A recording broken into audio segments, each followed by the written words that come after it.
encourages high value and ethics during our trading. اسلام ہمیں بہت زیادہ ادب اور لحاظ کو برقرار رکھنے کا مطالبہ کرتا ہے تجارت کرنے میں. تو کچھ آداب کی طرف توجہ دلاتے ہیں. It is very important to learn the rulings of trading to avoid haram. سب سے پہلا ادب یہ ہے کہ جو بھی آدمی تجارت میں اترے گا، اور ہر آدمی کو تجارت میں اترنا ہے، آپ بازار میں جا کر ایک روٹی بھی خرید لیں تو تجارت کا ایک پارٹ. تو اس کے لیے بہت ضروری ہے کہ ہم حرام اور حلال کے دائرے کو پہچانیں، اور یہ ہمارے لیے فرض عین ہے ان لوگوں کے لیے جو کچھ بھی خریدنے جاتے ہیں اور جو بزنس کرتے ہیں، چاہے وہ شیئر میں کرتے ہوں یا جن کے پاس لون سسٹمز ہوں یا بینک جانا ہو، ان سب کے لیے حرام حلال کے دائرے کو جاننا ضروری ہے. تو سب سے پہلا ادب ہے اس علم کو حاصل کرنا. رسول اللہ صلی اللہ علیہ وسلم کے صحابہ نے اس پر عمل کیا ہے. حضرت عمر رضی اللہ تعالیٰ عنہ کا فرمان ہوا کرتا تھا کہ جس کو دین کا علم نہیں ہے وہ ہمارے بازار میں آ کے نہ بیچے، تاکہ وہ ایسا نہ ہو کہ لا علم میں حرام حلال ملا کے بیچ رہا ہو. تو سیکھنے کے لیے، علم حاصل کرنے کے لیے، تجارت کے علوم کو جاننے کے لیے وہ ترغیب دیا کرتے تھے اگر مارکیٹ میں اترنا ہے تو مارکیٹ کا علم سیکھو، اس میں حلال کیا ہے اور حرام کیا ہے. The second one is avoid all form of cheat and deceit. دوسرا ادب جو اسلام ہمیں سکھاتا ہے کہ ہم ہر طرح کے دھوکے سے بچیں. مارکیٹ میں ہم اتر رہے ہیں، خرید رہے ہیں، بیچ رہے ہیں اگر، تو ہمیں دھوکہ دینے اور دھوکہ کھانے دونوں سے بچنے کا حکم ہے. لا غرر ولا غرار، نہ دھوکہ کھاؤ اور نہ دھوکہ دو. اور اسی طرح سے لا تظلمون ولا تظلمون، نہ دوسروں پر ظلم کرو نہ خود ظلم کو اپنے اوپر قبول کرو. تو اس کا دوسرا قاعدہ یہ ہے کہ ہم دھوکہ نہیں دیں. بہت بار ایسا ہوتا ہے کہ پرانے پھٹے نوٹ ہیں تو اچھا ایسا کرو اچھے نوٹ کے بیچ میں ڈال کے اس کو نکال دیں، ٹھیک ہے نا. یہ سب عمل اسی چیزوں میں سے آتا ہے جس کو ہم لوگ دھوکہ کی شکل میں کہتے ہیں کہ یہ دھوکہ ہمیں نہیں دینا ہے.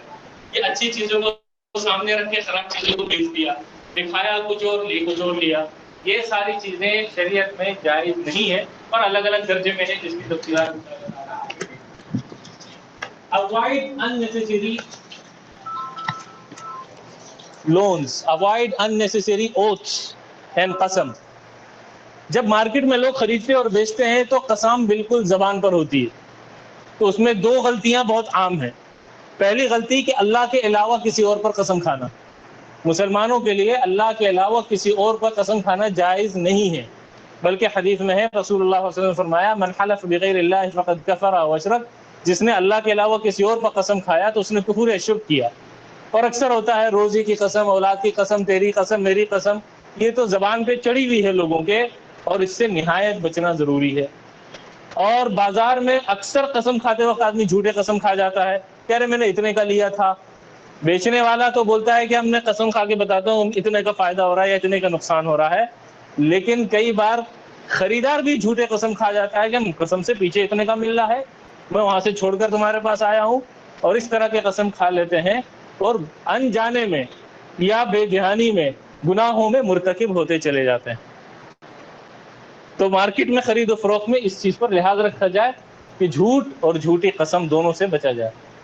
Next one is trading must not lead to shortcomings in other obligations.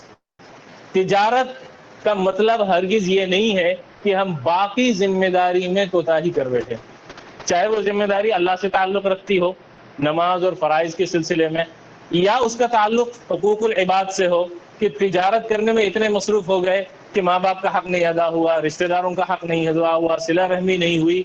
تو اگر تجارت ہمیں دوسرے فرائض سے بھی روک رہی ہے تو وہ ہمارے گناہوں کا سبب بن سکتی ہے اور برکت کے ختم ہونے کا سبب بن سکتی ہے. تو یہ بھی چیز دھیان میں رکھا جائے. حلال to be targeted in haram and suspicious must be avoided. جب تجارت میں آدمی جائے گا تو اس کا دھیان رہے کہ مجھے حلال بھی ملے اور حرام اور مشتبہ چیز دونوں سے بچا جائے.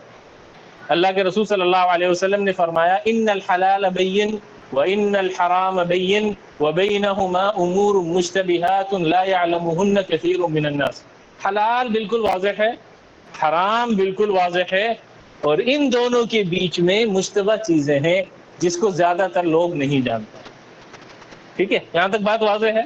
اب ہمیں کیا کرنا ہے وہ بھی اللہ کے رسول صلی اللہ علیہ وسلم نے آگے بتا دیا، فمن اتقى الشبهات فقد استبرأ لدينه وعرضه، اور جو مشتبہ چیزوں سے خود کو بچا لے گا اس نے اپنے دین اور اپنی عزت کی حفاظت کر لی۔ ومن وقع في الشبهات وقع في الحرام، اور جو مشتبہ چیزوں میں پڑ گیا وہ حرام میں پڑے گا ہی۔ پھر اس کی مثال دے دی کہ ایک آدمی چرواہا ہے اور بادشاہ کے ممنوع علاقے کے قریب اگر بکری چراتا ہے تو کوئی نہ کوئی بکری اس علاقے میں گھسے گی اور پکڑ ہوگا، لیکن اگر وہ اپنی بکریوں کو دور دور چرائے گا تو اس کو کوئی خطرہ نہیں ہوگا۔ کہا کہ اسی طرح سے حلال لو، حرام کو چھوڑو، تو مشتبہ چیزوں سے بھی خود کو بچانے کی کوشش کرو، یہ ہماری حفاظت کی ذمہ داری ہے۔ اس حدیث کے آخری میں جو جملہ ہے وہ بہت ہی پیارا جملہ ہے۔ ویسے اللہ کے رسولوں کی ساری باتیں بہت پیاری ہوتی ہیں، لیکن اس کے آگے جو جملہ ہے آپ نے فرمایا کہ جسم میں ایک ایسا گوشت ہے جو سدھر جائے تو پورا جسم سدھر جائے، اور بگڑ جائے تو پورا جسم بگڑ جائے، اور وہ ہے دل۔ وہ آپ کا دل ہی بتا دیتا ہے کہ ہم حرام کر رہے ہیں کہ حلال کر رہے ہیں۔ اس کو اگر سدھار لیں تو وہ خود ہی ہمیں وارننگ دے دیتا ہے کہ بھائی یہ حرام ہے، اس کو چھوڑ دو، اور ہم جتنا اس کو کمزور کریں گے، مردہ کریں گے، اتنا زیادہ چیزیں خراب ہوتی چلی جائیں گی۔ Next one is sincerity to the customers, towards the customer، اخلاق to be maintained۔ تجارت کے معاملات میں اکثر غصہ غصی کی نوبت آتی ہے کیونکہ اختلاف ہوتا ہے، میں 40 کا بیچنا چاہتا ہوں اور آپ 10 کا خریدنا چاہتے ہیں، یا اس کے الٹا ہو سکتا ہے، تو بات چیت بڑھے گی، آواز بھی تیز ہو سکتی ہے۔ لیکن شریعت ہمیں سمجھاتی یہ ہے کہ ہم خرید و فروخت میں اپنے اخلاق کو برقرار رکھیں۔ اللہ کے رسول صلی اللہ علیہ وسلم نے فرمایا رحم اللہ امرأ یبیع سہلا ویشتری سہلا، اللہ رحم کرے اس بندے پر جو ہلکا پھلکا خرید لے، ہلکا پھلکا بیچ لے۔ اور اسی طرح سے اخلاق کے معیار کو، آپس کی رضامندی کو، یہ سب چیزوں کو اللہ کے رسول صلی اللہ علیہ وسلم نے بتایا ہے، اور وہ چیزیں جو آپس میں نفرت کا باعث بن سکتی ہیں اس کو حرام کے درجے میں رکھا ہے، آگے اس کا ذکر آئے گا۔ Next one is sincerity towards the customers. ہم خالی اپنے لیے مخلص نہیں ہونے چاہیے۔ ہم جب بازار میں بیٹھیں گے، ہمارے پاس کوئی آئے گا تو ہمیں اس کے لیے بھی مخلصانہ رائے دینی ہوگی۔ ہم صرف یہ نہیں سوچیں گے کہ میرا مال نکل جائے۔ اگر اس کو ایک چیز چاہیے اور مجھے معلوم ہے کہ میری اس چیز کے بیچنے سے اس کی ضرورت نہیں پوری ہوگی، لیکن اللہ نے مجھے ایسی صلاحیت دی ہے کہ میں اس کو سمجھا بجھا کر یہ چیز بیچ سکتا ہوں، بے شک وہ گھر جا کے سوچے کہ یار یہ میں کیوں لے کر آ گیا۔ ٹھیک ہے، اس صلاحیت کا ہرگز یہ مطلب نہیں ہوتا ہے کہ ہم سامنے والے کے ساتھ دھوکہ کریں، بلکہ شریعت ہمیں یہ سکھاتی ہے کہ ہم اس کے ساتھ مخلص رہیں۔ اگر اس کے لیے اس سے بہتر کوئی راستہ ہوگا تو اس کو بتا دیں کہ تم وہاں سے جا کر لو، اور برکت اللہ تعالیٰ دینے والا ہے۔ The last one is trade in useful things۔ مسلمانوں کا یہ ہونا چاہیے کہ جو چیز وہ بیچ رہے ہیں، جس چیز کی تجارت کر رہے ہیں، وہ فائدہ مند ہونی چاہیے۔ نقصان دہ چیزوں کی تجارت مسلمان نہیں کرنا چاہیے، چاہے وہ حرام چیزیں ہوں، شراب ہو، یا ایسی چیزیں جو حلال ہے، اگر معلوم ہو جائے گا کہ یہ حرام کے لیے استعمال ہونی آ رہی ہیں تو وہ بھی نہیں ہم بیچ سکتے ہیں۔ چھری بیچ رہے ہیں سبزی کاٹنے کے لیے، جائز ہے۔ ایک آدمی اگر آ کے کہتا ہے کہ مجھے چھری چاہیے فلانے کا خون کرنے کے لیے، تو اب مجھے اس آدمی کو چھری بیچنا جائز نہیں رہے گا، یہ ہمیں معلوم ہونا چاہیے۔ Go to next slide. Sale and purchase. زیادہ تر تجارت کا جو معاملہ ہوتا ہے وہ خرید اور فروخت ہے، بیچنا اور خریدنا۔ اس کی 4 بنیادی ارکان ہیں جس کو ہم کہتے ہیں، پہلے تو ہم یہ سمجھ لیں خرید و فروخت ہے کیا چیز۔ پہلے ہم جلدی سے، ٹائم بہت کم ہے اس لیے میں چاہتا ہوں آپ لوگ بھی تھوڑا تیزی سے جواب دیں۔ What is sale and purchase? خرید فروخت کیا چیز ہے بتائیے؟ ایک چیز لینا، دوسری چیز دینا۔ جیسے میں نے آپ کو پانی کا بوتل دے دیا، آپ نے مجھے کہا کہ یہ کیمرہ پکڑ لیجئے، تو وہ کیا خرید فروخت ہو گیا؟ ہاں، آنرشپ ٹرانسفر، ادلا بدلی دو چیزوں کی جب ہوگی تب وہ خرید و فروخت کہلاتا ہے۔ آنرشپ کی اور کموڈیٹی کی، دو چیزوں کی ادلا بدلی ہو اور دونوں کی ملکیت کی ادلا بدلی ہو، تب جا کے یہ خرید و فروخت کہلاتا ہے۔ Exchange of wealth and ownership, ٹھیک ہے نا، تب جا کے یہ خرید و فروخت کہلاتا ہے۔ صرف دینے لینے سے نہیں ہوتا ہے کہ بھائی تمہیں یہ چیز دے دیا کہ وہاں پہنچا دینا، تو اس نے مجھے دے دیا کہ ٹھیک ہے یہ آپ رکھ لینا، یہ خرید و فروخت نہیں کہلائے گا۔ خرید فروخت تب کہلاتا ہے جب ملکیت بدلتی ہے کہ ہم اس چیز کے بدلے میں آپ کو یہ چیز دے رہے ہیں، اب سے اس کے آپ مالک اور اس کے ہم مالک۔ اس میں کیا کیا چیزیں ہوتی ہیں؟ اس میں ایک تو ایگزیکٹنٹ ہوتے ہیں، ایک بیچنے والا ایک خریدنے والا، اور دوسرا اس کے اندر ہوتا ہے وہ سامان جس کی ادلا بدلی کی گئی ہے، چاہے وہ سامان ہو چاہے وہ مال ہو، اور تیسری چیز اس میں ہوتی ہے کہ یہ ادلا بدلی رضامندی سے ہوئی ہو۔ یہ رضامندی زبانی طور پر ہو سکتی ہے کہ یہ لو بھائی وہ دے دینا مجھے، یا عملی طور پر ہو کہ بھائی یہ پیسے رکھ دیا میں نے، ہاں ٹھیک ہے ہو گیا وہ، تو یہ عملی طور پہ بھی ہو سکتا ہے، مگر بلا علم کے نہیں ہو سکتا۔ مطلب میں نے ایک سامان اٹھا لیا کسی کے یہاں سے اور پیسے رکھ کے چلا گیا، اس کو خبر بھی نہیں ہوئی، اس کو پتہ بھی نہیں چلا، تو کیا ملکیت بدل گئی؟ ایسے ملکیت نہیں بدلتی۔ سامنے والا اگر منع کر دے کہ بھائی مجھے نہیں بیچنا ہے، تو ملکیت کے لیے رضامندی ضروری ہے، یہ ذہن میں رکھیں، چاہے وہ رضامندی آج کی ہو یا آج رکھ کے گئے کل جا کے کنفرمیشن لے لیا کہ بھائی یہ سامان لے گیا تھا میں اور یہ پیسہ رکھ گیا ہوں میں، وہ کہتے ہیں ہاں ٹھیک ہے، جب وہ رضامندی دے دے گا تب یہ ڈیل ہوگی، زبردستی کرنے سے ڈیل نہیں ہوتی ہے، یہ یاد رکھیں۔ آگے چلیے، پری ریکوائرٹیز آف سیل اینڈ پرچیز، یہ کچھ شرائط ہیں جس کے بغیر خرید و فروخت نہیں ہو سکتا۔ ان شرائط کو اگر ہم سمجھ لیں، ذہن میں رکھ لیں، بٹھا لیں، تو حلال حرام ہمارے لیے بہت آسان ہو جائے گا، کیونکہ اس میں سے کچھ بھی ادھر ادھر ہلے گا پتہ چل جائے گا کہ یہ چیز حلال کے دائرے سے نکل گئی۔ سب سے پہلی چیز اس میں شرط ہے کنسنشول، جس کا مطلب ہے رضامندی۔ زبردستی میں کیا ہوا خرید و فروخت جائز نہیں ہوتا ہے، اور وہ کسی چیز کو حلال حرام نہیں کر سکتا۔ کسی کو بندوق کے زور پر زمین لکھوا لیا، پیپر ہمارا ہو گیا، چیز ہماری نہیں ہوئی۔ زبردستی سے حاصل کی ہوئی چیز ملکیت میں نہیں تبدیلی کرتی ہے، اور یہ میں اس لیے کہہ رہا ہوں، کئی بار ایسا ہوتا ہے خاص طور سے بقرعید کے دنوں میں، بکرے کے زبردستی کم قیمت دے کے بکرا لے کے چلے آیا، وہ بیچارہ کمزور ہے کچھ نہ بولے گا۔ خرید و فروخت کے لیے رضامندی شرط ہے، یہ یاد رکھیں۔ دوسری چیز ہے اس میں ایلیجیبلٹی آف کنڈنس، کہ خریدنے اور بیچنے والا اس قابل ہو کہ وہ خرید و بیچ سکے، اور اس کا مطلب ہوتا ہے میچیورٹی، جو آدمی بیچ رہا ہے اور خرید رہا ہے دونوں اتنے میچیورڈ ہوں کہ ان کو سمجھ میں آ رہا ہے کہ خرید و فروخت ہو رہی ہے۔ اس میں خاص طور پر یہ تھی، اگر کوئی پاگل لے آ جائے، پاگل آدمی آگے بیچ کے کچھ چلا جائے یا خرید کے کچھ چلا جائے، تو اس سے تبدیلی نہیں ہوتی ہے۔ کہ ایک بچہ آیا کچھ سامان لے کے چلا گیا، تو وہ تب تک نہیں ہوگا جب تک کہ اس کے والدین اس کی خرید و فروخت کو جائز نہیں قرار دے دے، ٹھیک ہے؟ اگر وہ خود سے کچھ خرید کے چلا گیا اور ماں باپ نے آگے کہا نہیں بھائی اس کو واپس کرنا ہے، یہ تو بیوقوفی میں خرید کے لے آیا ہے، تو یہ واپس کرنا پڑے گا، کیونکہ اس کا ولی کا رضامندی اس میں ضرورت ہے۔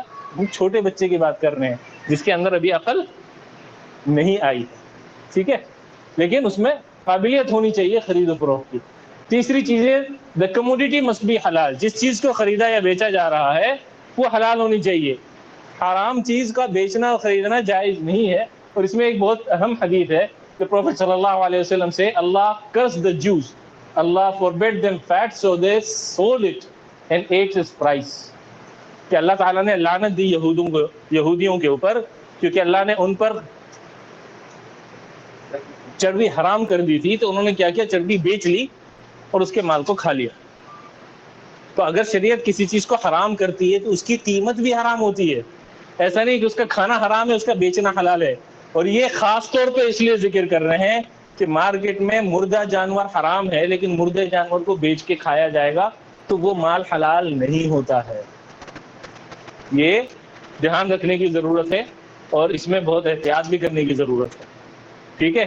اسی لیے شراب بیچنے والا مال ہو، گناہ کے آئٹم بیچنے والے حرام ہو، یہ سارے چیزیں کی روزی اس کی ارننگ حلال نہیں ہوتی۔ اسی میں آگے ہے must be executed by the owner or its attorney، میں آپ کا سامان نہیں بیچ سکتا ہوں، ٹھیک ہے نا؟ کوئی بھی سامان بیچنے کے لیے یا تو اس کا مالک خود ہو یا مالک نے اجازت دے رکھی ہو کہ ہاں یہ آدمی میرا مال بیچ سکتا ہے، تبھی بیچا جا سکتا ہے، نہیں تو نہیں۔ اگر اجازت ہے اس کو بیچنے کی، جیسے سیلز ایگزیکٹوز ہوتے ہیں، ان کو اجازت دی گئی ہے کہ یہ مال آنر کی طرف سے اس کو بیچا جائے، تو ان کو اجازت ہوتی ہے وہ بیچ سکتے ہیں۔ تو ان دونوں میں سے ایک شرط ہونا چاہیے۔ یہ خریدار کے لیے بھی ہے، یا تو خریدار خود خریدے گا یا اس کی طرف سے جس نے خریدا ہے اس کی وکالت موجود ہے۔ پانچواں شرط ہے ہمارے پاس ایبل ٹو ڈیلیور، ہم ایسی چیز کو ہی بیچ سکتے ہیں جس کو ہم ہینڈ اوور کر سکتے ہیں. جس چیز کو ہم ہینڈ اوور نہیں کر سکتے ہیں اس کو ہم بیچ نہیں سکتے ہیں. اڑتے ہوئے پرندے کو ہم نہیں بیچ سکتے ہیں, سمندر میں مچھلی ہم نہیں بیچ سکتے ہیں. ٹھیک ہے. اب ایک کرپٹو کرنسی ہے, اس کے بارے میں سوال آئے گا, کیا آپ اس کو ڈیلیور کر سکتے ہیں؟ تو اس میں ایک سوال ہے, میں نے سوال چھوڑ دیا ہے, مسئلے مسائل مفتی بتائیں گے انشاءاللہ تعالیٰ وقت میں. لیکن یہ ضروری ہے کہ جس چیز کو ہم بیچ رہے ہیں اس کو ہم ڈیلیور کر سکتے ہیں, تبھی ہم اس کو بیچ سکتے ہیں. Next one is commodity and price must be known. یہ شریعت کا حکم ہے کہ آپ جو چیز بیچ رہے ہیں اور جو قیمت ادا ہو رہی ہے وہ دونوں کو بالکل واضح معلوم ہونی چاہیے. ان نون, ٹھیک ہے, جس کے بارے میں معلوم نہیں ہے یا جو تکے میں طے ہوگی وہ جائز نہیں ہے. جیب میں میرے پیسہ ہے, جتنا پیسہ ہے میں تمہیں دے دوں گا, یہ سامان میں دیکھو, اس میں لاکھ بھی ہو سکتا ہے اور 10 روپے بھی ہو سکتے ہیں, یہ جائز نہیں ہے. قیمت واضح ہونی چاہیے. بہت سارے سامان پیک ہوتے ہیں, ٹھیک ہے, یہ سامان ہے, آپ کی مرضی, ہو سکتا ہے اس میں سے آئی فون نکل کر آ جائے, ہو سکتا ہے اس میں سے نوکیا فون نکل کر آ جائے, قیمت اس کی 10,000 روپے ہے. یہ جائز نہیں ہے کیونکہ اس میں دھوکہ ہے. ٹھیک ہے. اور ساتویں شرط ہے اس میں سود کہیں سے اس میں نہ جڑا ہوا ہو. اگر سود کسی بھی معاملے میں جڑے گا تو وہ حرام ہو جائے گا, اور سود کی شکلیں انشاءاللہ تعالیٰ اگلے سیشن میں ہم لوگ تھوڑا تفصیل سے بیان کر دیں گے. Keep in mind, dual deal in a single deal is not allowed. ہم دو ڈیل ایک ڈیل میں نہیں کر سکتے ہیں. دو ڈیل کا مطلب یہ نہیں ہوتا ہے کہ ہم دو سامان ایک ساتھ نہیں خرید سکتے. اس کا مطلب یہ ہوتا ہے کہ ہم کرایہ اور خرید و فروخت ایک ساتھ کر لیں, یہ نہیں ہوگا. کہ ہم مکان کرایہ پہ رکھ رہے ہیں, جب اتنا کرایہ پہ ہو جائے گا تو وہ چیز میری ہو جائے گی. تو اس میں ہم کرایہ اور خرید و فروخت دونوں کو ایک ہی ڈیل میں جوڑ رہے ہیں, تو اس طرح کی ڈیل جائز نہیں ہوتی کہ ہم دو ڈیل کو ایک ساتھ مرج کر لیں. ٹھیک ہے, آگے چلیے آگے چلیے آگے چلیے بس. Prohibited sale and purchase deed. کچھ ایسے معاملات خرید و فروخت کے کہ بظاہر وہ ٹیکنیکلی صحیح ہیں, بظاہر وہ ٹیکنیکلی صحیح ہوتے ہیں, لیکن شریعت اس کو حرام کے درجے میں رکھتی ہے یا منع کے درجے میں رکھتی ہے اور اس سے روکتی ہے. کیوں؟ کیونکہ اس کے پیچھے کا مقصد سے, اور اس سے پہلے بتایا گیا کہ شریعت مقاصد کو بہت دھیان میں رکھتی ہے. اگر مقصد صحیح نہیں ہے تو صحیح چیز بھی غلط ہو جاتی ہے. اس میں سے سب سے پہلے یہ ہے کہ کوئی بھی آدمی اگر بیچ رہا ہے کوئی چیز, ٹھیک ہے, تو دوسرا اس کی ڈیل میں انٹرفیئر کر کے اپنی چیز بیچنے کی کوشش نہ کرے. ایک آدمی کی دو آدمی کے بیچ میں بات چل رہی ہے ایک چیز کی خرید و فروخت کی, تیسرے کو خبر مل گئی, وہ اس میں آ گیا دوبارہ سے کہ اس کا ریٹ کم کر کے میں دوسرا چیز دے دیتا ہوں, وہ جائز نہیں ہے. یا خریدار آ جائے گا کہ میں اس سے زیادہ پے کر دیتا ہوں, مجھے دے دو, یہ جائز نہیں ہے. ٹھیک ہے, اس میں بچنے کا حکم ہے, اور اس کی وجہ سے آپس میں اکثر جھگڑے ہوتے ہیں اور اختلافات ہوتی ہیں اور دوریاں ہوتی ہیں, اور یہ جائز نہیں ہے. اللہ کے رسول صلی اللہ علیہ وسلم نے اس سے منع کیا ہے. اور یہ صرف یہی نہیں کہ خرید و فروخت میں منع کیا ہے, شادی بیاہ میں بھی منع کیا ہے کہ اگر ایک جگہ سے رشتہ چل رہا ہو تو دوسرا بیچ میں لے کے رشتہ نہیں پہنچے, انتظار کریں ان کے ہاں یا نہ کا, تب اپنی کوئی بات چلائے. یہ چیز کو دھیان میں رکھیں. یہ خریدنے میں بھی اور بیچنے میں بھی منع ہے, اور اکثر یہ غلطی ہو جاتی ہے, خاص طور سے فلیٹس کے, گاڑیوں کے خرید و فروخت میں اکثر یہ ہو جاتا ہے. اس میں احتیاط کرنے کی ضرورت ہے تاکہ گناہ میں نہ شامل ہو. Next one is sell inside the masjid. مسجد عبادت کے گھر ہے, یہ جگہ آخرت کی کمائی کا ہے, اس میں دنیا کی کمائی کی اجازت نہیں ہے, اس کا احترام کیا جائے. اس کے علاوہ ایک نجش ہے, نجش ایک خاص قسم کا ٹریڈنگ ہے جس میں بولی لگائی جاتی ہے, ریٹ بڑھایا جاتا ہے, خریدنے والے نہیں ہوتے ہیں. مطلب بھائی یہ گاڑی کتنے کی ہے, 5,000 کی, دوسرا آ جائے گا 5 نہیں 6 کی تو آرام سے مل جائے گی, ابھی میں کسٹمر لا کے دیتا ہوں, دوسرا آ جائے گا 6 کی, کیا ہے 6.5 کی ہو جائے گی. یہ خریدار نہیں ہے, یہ خریدار نہیں ہے, یہ تو بس اس کے ریٹ کو بڑھا رہے ہیں تاکہ 4 آدمی جب بولے گا تو آٹومیٹکلی جو خریدار ہے اس کو لگے گا کہ ہاں لگتا ہے صحیح ہے, تو وہ دھوکے میں زیادہ مہنگا خرید لے گا. یا اس کا الٹا کہ چیز کی قیمت 10,000 روپے ہے, 4 آدمی آ جائیں گے, ارے 10 کا یا 8,000 اس کی قیمت ہے, اس کو تو 6,000 کی قیمت ہے, اس کو گھٹا دیں گے ریٹ. یہ جائز نہیں ہے. اس سے اللہ کے رسول صلی اللہ علیہ وسلم نے منع فرمایا ہے کہ ایسا نہیں کرنا چاہیے. بھائی وہ اپنا ڈیل کر رہے ہیں, ان کو کرنے دو. یہ تو دھوکے میں ڈال دینا اصل قیمت سے گرا دے کر یا اصل قیمت سے بڑھا کر, یہ چیز صحیح نہیں ہے, اس سے ممانعت کی گئی. اس کے بعد ہے سیلنگ حلال to who is willing to use it in حرام, جس کے بارے میں معلوم ہو کہ یہ اس چیز کا حرام میں استعمال کرے گا, اس کو وہ چیز بیچنے کی اجازت نہیں ہوتی. اور اسی طرح سے حرام چیزوں کو بیچنے کی اجازت نہیں ہے. آخری چیز ہے sale and purchase after second اذان آف جمعہ. جمعہ میں 2 اذانیں ہوتی ہیں. وہ اذان کس لیے ہوتی ہے؟ وہ اذان اس لیے ہوتی ہے تاکہ ہمارے پاس تنبیہ آ جائے کہ ایک بہت ہی نہایت اہم نماز آنے والی ہے. تو جیسے ہی پہلے اذان ہو جائے, آدمی کو اپنے کاروبار کو, اپنے کام کو, اپنی مصروفیات کو چھوڑ کر نماز کی طرف متوجہ ہو جانی چاہیے اور اس کی تیاری میں لگ جانا چاہیے. دوسری اذان تک کا انتظار کرتے رہیں گے تب تو بہت مسئلہ ہے, لیکن دوسری اذان اگر ہو گئی پھر بھی کوئی خرید و فروخت میں لگا رہے, یہ بہت ہی گمبھیر مسئلہ ہے. آدمی مطلب دنیا میں اتنا انوالو ہو جائے کہ جمعہ جیسی نماز کے بارے میں بھی وہ غلطی کر بیٹھے تو یہ بہت ہی خطرناک عمل ہوگا. اس لیے اس میں بہت احتیاط کیا جائے. بہتر تو یہی ہے کہ دوسری اذان میں نہیں, پہلی ہی اذان میں ارادہ کر لے کہ اب میں کچھ خریدوں گا بیچوں گا نہیں, اب تو میں جا کر سیدھے نماز کی طرف توجہ دوں گا اور اس پورا دھیان لگا. جی آگے دیکھیے کیا ہے. اور آگے دیکھیے,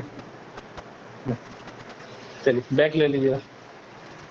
وقت ہمارا ساتھ نہیں دے رہا ہے اور ہم اس وقت یہاں پر رک جائیں گے انشاءاللہ تعالیٰ. تیسرا سیشن کی تیاری ہم لوگوں کو کرنی ہے.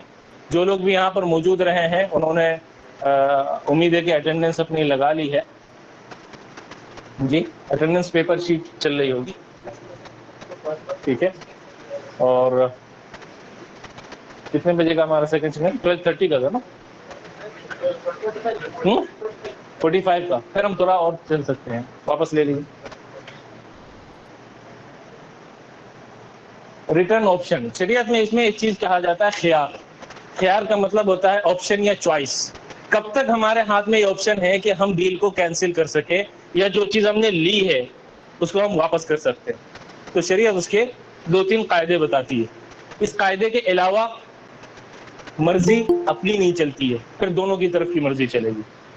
سب سے پہلی چیز اس میں یہ ہے کہ خیار المجلس کینسلیشن آپشن ٹل دا ڈسمبل. جب آپ ایک مجلس میں ہیں, خرید و فروخت کی بات چل رہی ہے, تو جب تک آپ کی مجلس چل رہی ہے تب تک آپ کے پاس حق ہے کہ آپ ڈیل کو کینسل کر سکتے ہیں دونوں طرف سے. پیسہ پکڑ بھی لیا ہے تو مجلس سے اگر اٹھے نہیں ہے تب تک واپس کیا جا سکتا ہے. ایک بار اگر دونوں مجلس سے الگ ہو گئے تو اب دونوں کی رضامندی کے بغیر یہ چیز واپس نہیں ہوگی, ٹھیک ہے. جب تک ایک مجلس میں ہے تب تک کوئی ایک بھی اگر پیچھے ہٹ جائے کہ نہیں میں یہ ڈیل نہیں کرنا چاہتا ہوں, تو اس کے پاس حق رہتا ہے. اس کو کہتے ہیں خیار المجلس. اور اس سلسلے میں حدیث موجود ہے کہ رسول اللہ صلی اللہ علیہ وسلم نے فرمایا کہ خرید اور فروخت کرنے والے دونوں آدمی مرضی پر ہیں جب تک وہ لوگ الگ نہ ہو جائیں, اور اگر وہ ایمانداری کرتے ہیں اور سچ بیان کرتے ہیں تب اللہ ان کی بیعت میں برکت ڈال دیتا ہے. اور اگر وہ چھپاتے ہیں اور جھوٹ بولتے ہیں تو اس میں سے اللہ برکت نکال دیتا ہے, ٹھیک ہے. دوسرا آپشن ہوتا ہے ریٹرننگ آپشن کا کنڈیشنل آپشن. یعنی کہ اگر ڈیل کرتے وقت ایک کنڈیشن لگا دی کہ بھائی گھر میں دکھا کر ان سے مشورہ کر کر تبھی میں فائنل کروں گا, یا مجھے 2 دن چاہیے سوچنے کے لیے, تو ڈیل تو ہو گئی لیکن جس مدت پر اس نے کنڈیشن لگائی ہے یا جس شرط کے ساتھ اس نے کنڈیشن لگائی ہے تب تک اس کے پاس حق ہے واپسی کا, وہ واپس کر سکتا ہے. اس میں دوسرے طرف کی پارٹی کی رضامندی ضروری نہیں ہے کیونکہ وہ کنڈیشن پہلے لگا چکا ہے. تیسرا ہمارے پاس آ رہا ہے ڈیفیکٹ ریٹرن. یعنی اگر کوئی چیز لے کے گئے اور اس میں کوئی عیب نکل کر آیا تو خریدار کا حق بنتا ہے کہ اس کو واپس کر دے, اور بیچنے والے پر لازم ہوتا ہے کہ وہ اس کو قبول کرے. یہ شریعت کا حکم ہے. اکثر یہ ہوتا ہے کہ خریدار کے پاس آئے عیب لگا ہوا ہے, بھائی اس میں تم نے جو مجھے چیز بیچی وہ صحیح نہیں تھی, نو ریٹرن نو ایکسچینج کر دیا. شریعت اس کو نہیں کہتی.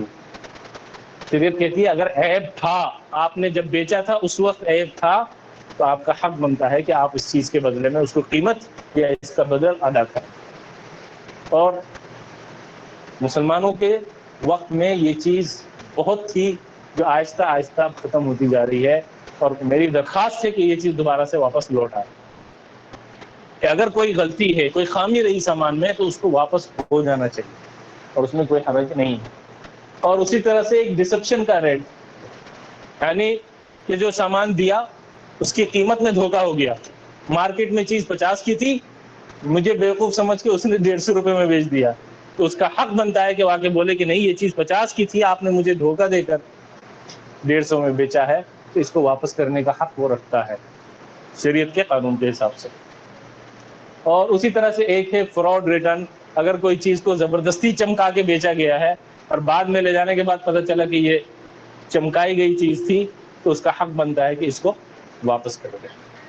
ٹھیک ہے، اس میں کوئی سوال؟ آگے نکلیے. جی.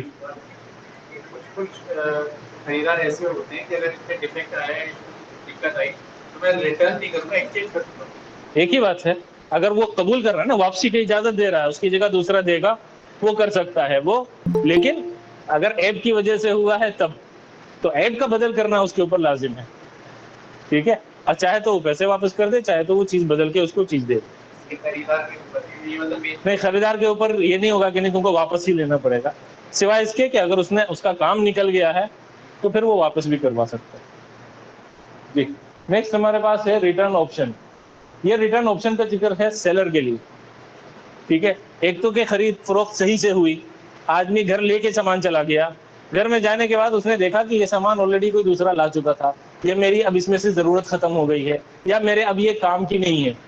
سامان میں کوئی عیب نہیں تھا، ڈیل میں کوئی عیب نہیں تھی، لیکن میری ضرورت اب نہیں رہی اس کی، اور یہ واپس کرنے جاتا ہے خریدار کو کہ بھائی یہ سامان مجھے نہیں چاہیے.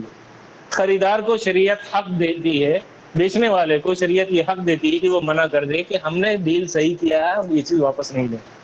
اسی لیے میں نے آپ سے شروع میں کہا کہ اسلام عادل پر مبنی ہے. وہ جہاں خریدنے والے کا حق محفوظ رکھتا ہے، بیچنے والے کا بھی حق محفوظ رکھتا ہے. اس کو اجازت ہے کہ وہ منع کر دے کہ ہم نہیں کرتے ہیں، مگر ساتھ ساتھ شریعت یہ کہتی ہے کہ اگر وہ واپس کر لیتا ہے اور اس کے اوپر احسان کرتا ہے تو اس پر اس کو اللہ اجر دے گا. کہ کسی کی اگر غلطی کو کسی دوسرے نے معاف کر دیا کہ چلو کوئی بات نہیں، ان سے غلطی ہو گیا، میں معاف کر دیتا ہوں، اپنے ذمہ لے لیتا ہوں، تو اس پر اللہ نے اجر رکھا ہے. تو یہ برکت کا سبب بنے گا بیچنے والے کا، لیکن اس کے اوپر لازم نہیں ہے. لازم کب ہوگا؟ جب اس میں کوئی عیب ہوگا یا اس کے ساتھ دھوکا ہوا ہوگا. اگر یہ ساری چیزیں نہیں ہیں تو یہ لازم نہیں ہے خریدار کے اوپر کہ واپس لے، اگر بیچنے والے کے اوپر کہ وہ واپس لے. اگر لے لیتا ہے تو اس پر اجر ہے اس کو. آگے دیکھ لیجیے. اس سے پہلے والا کیا تھا؟ ہاں، اس میں یہ ہے کہ دونوں طرف کی رضامندی ضروری ہے اور اس پر اجر رکھا ہے اللہ تعالیٰ نے. Next, special sale and purchase rules. یہ 2-3 رول ہیں جو کچھ خاص قسم کے خرید و فروخت کے ساتھ جڑے ہوئے ہیں. وہ ہم لوگ جانکاری میں لے لیں تاکہ ہمارے پاس اس کے ذہن میں رہے کہ یہ اسپیشل رولز ہیں. سب سے پہلا اسپیشل رول ہوتا ہے ہارویسٹ کا اور فروٹس کا. جن لوگوں کے پاس باغ ہے یا جن لوگوں کے پاس زمین ہے جس میں اپجاؤ ہوتا ہے، کھیتی ہوتی ہے، تو ان کے لیے یہ قاعدہ ہے، یہ رول ان کے لیے ہے کہ جب تک پھل یا اناج تیار نہ ہو جائے، پکنے نہ لگے، یا پتہ چل جائے کہ ہاں اس کا پھل ایسا آنے والا ہے، تب تک اس کو بیچنے کی اجازت نہیں ہوتی. اکثر پھلوں کا آنے سے پہلے ہی بک جاتے ہیں پورے باغ کی پھل کی قیمت یا اناج کی قیمت. شریعت اس کو منع کرتی ہے کہ یہ دھوکہ ہے. ہو سکتا ہے پھل نہ ہو سکتا ہے آپ پھل سے پہلے کوئی آندھی آ جائے، سارا پھل گر جائے. تو شریعت کہتی کہ نہیں، جب وہ پھل پک کر لگے کہ ہاں اب یہ پھل ایسا ہوگا، اچھا ہوگا، اس کی اندازہ ہو جائے کہ ہاں اس قیمت کا پھل ہوگا، تب اس کو بیچنے کا حکم ہوتا ہے. اس سے پہلے شریعت منع کرتی ہے بیچنے سے. اسی طرح سے انسٹالمنٹ ہے. شریعت انسٹالمنٹ کو جائز کہتی ہے. شریعت انسٹالمنٹ کو جائز کہتی ہے. انسٹالمنٹ کا مطلب یہ ہوا کہ ہم قیمت کو قسطوں میں ادا کریں گے. ٹھیک ہے، اور وہ زیادہ کم بھی ہو سکتا ہے. خریدار بولتا ہے کہ آج کے ریٹ میں تم خریدو گے، کیش میں تمہیں 500 میں دوں گا، اگر تم 10 قسطوں میں دو گا تو تمہیں 600 کا پڑے گا. یہ جائز ہے ابھی تک، لیکن دونوں میں سے ایک کو طے کرنا پڑے گا. کیا آپ کیش والا لے رہے ہیں یا انسٹالمنٹ والا؟ تو انسٹالمنٹ والا لیا تو اس میں 2 چیزیں طے ہو گئیں کہ کب تک پیمنٹ ہوگی اور کتنی پیمنٹ ہوگی. یہاں تک جائز ہے. حرام تب ہوتا ہے یہ جب اس میں یہ کہا جاتا ہے کہ جتنا لیٹ کرتے رہو گے آپ اتنا پیسہ بڑھتا رہے گا. تو اب یہ سود بننے جا رہا ہے. یا تیسرا آدمی آ جاتا ہے بیچ میں کہ میں کیش پے کر دیتا ہوں تو مجھے زیادہ کر کے مجھے پے کر دینا، تب یہ سود کی شکل اختیار کرتا ہے۔ ورنہ اگر نارملی چاہ رہا ہے انسٹالمنٹ کا تو اس میں کوئی حرج نہیں ہے، اور اکثر پراپرٹی انسٹالمنٹ میں ہی جاتی ہے۔ جی نو کوسٹ ای ایم آئی کا ڈیٹیل آئے گا انشاءاللہ نیکسٹ سیشن میں، آپ رہیں گے؟ کوشش کریں گے انشاءاللہ اس میں یہ ڈیٹیل میں آئے گا، آن لائن اس سے میں کچھ کوئی شک کوشچنس نہیں لیں گے کیا آپ لوگ؟ ہے۔ ایک آخری شکل ہے اینا۔ اینا کہتے ہیں کہ آدمی ایک چیز کو خرید لے انسٹالمنٹ پہ، ٹھیک ہے، اور پھر اسی کو کیش میں بیچ دے، ٹھیک ہے۔ اگر خریدار کو ہی بیچ رہا ہے تو یہ اینا کی شکل ہے، شریعت اس سے منع کرتی ہے۔ یعنی آپ سے کہیں گے کہ بھائی تم مجھے گاڑی دے دو، ٹھیک ہے، میں 6 مہینے میں تم کو پے کر دوں گا، کتنے میں؟ 20,000 روپے میں، تیار ہو گئے سب کچھ، پھر کہا تم یار 10,000 روپے میں کیش مجھ سے لے لو، کیش مجھے دے دو، تو اب یہ ایک طرح سے سود کا ہی کاروبار ہوا ہے، تھوڑا سا گھما پھرا کر، تو یہ منع کرتی ہے شریعت۔ ہاں آپ انسٹالمنٹ میں اس سے خرید کر کیش میں اس کو بیچ دیجیے، کوئی حرج نہیں، ٹھیک ہے نا، لیکن آپس میں ہی یہ کھیل وہ شریعت اس سے بچنے کے لیے کہتی ہے۔ نیکسٹ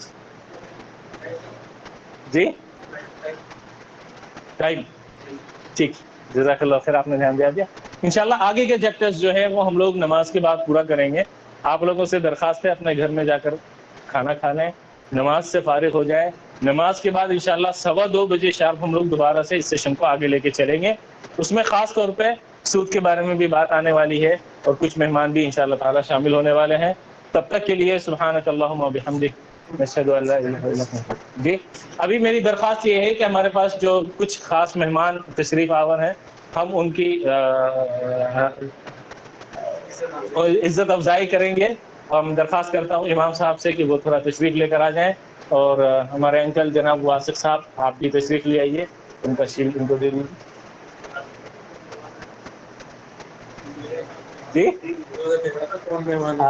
آپ کو انعام دینے کے لیے بلا رہے ہیں ابھی انشاءاللہ۔ جی جی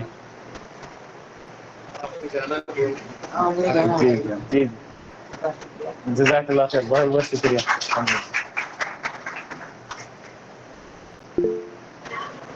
عبدالرشید انکل چلے گئے؟ فیصل بھائی نیکسٹ سیشن میں کنٹینیو کریں۔